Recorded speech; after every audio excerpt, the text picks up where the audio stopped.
દર્શક મિત્રો, અપના ભારત ન્યૂઝ ચેનલમાં આપનું હાર્દિક સ્વાગત છે।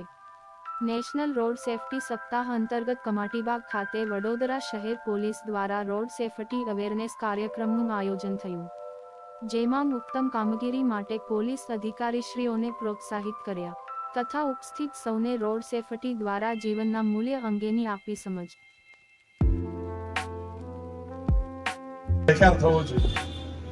સ્વેચ્છાએના વ્યક્તિઓ ભારત માતાનો જોરદાર જયકાર કરવો પડે। તો ભારત માતા કી જય।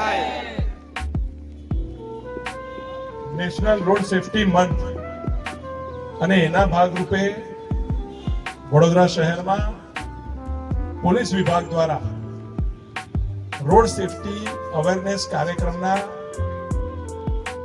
આજના પ્રસંગે અહીં ઉપસ્થિત વાઘોડિયા મત વિસ્તારના લોકપ્રિય ધારાસભ્ય મારા મિત્ર, અમે સાથે કામ કરીએ છીએ એવા ધર્મેન્દ્રસિંહ બાપુ,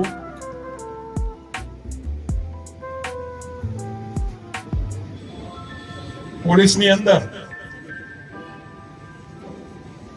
કદાચ એમ મજબૂત રીતે એવું કહી શકું કે એક મજબૂત મહિલાની જેમની આગવી ઓળખ છે એવા જોઈન્ટ સીપી લીનાબેન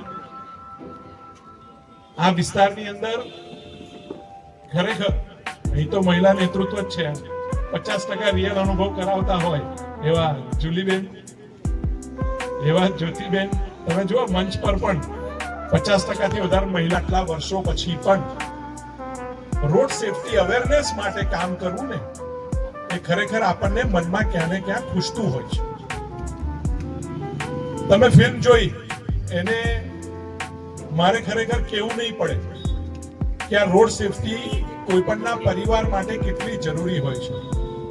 જેને પોતાનો એકનો એક છોકરો ગુમાવ્યો હોય ને રોડ અકસ્માતની અંદર, એ મા બાપને ખબર પડે કે ભાઈ છોકરો જવાનું દુઃખ કેટલું છે, પરિવાર પર કેટલો મોટો ઘા આવી પડ્યો છે અને એના જવાબદાર કોણ?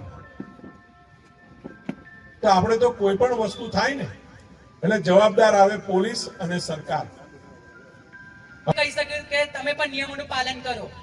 તમે ગાડી ચલાવતા સમય પર અગર ફોન પર વાત કરી રહ્યા છો તો એને અવશ્ય ટાળો।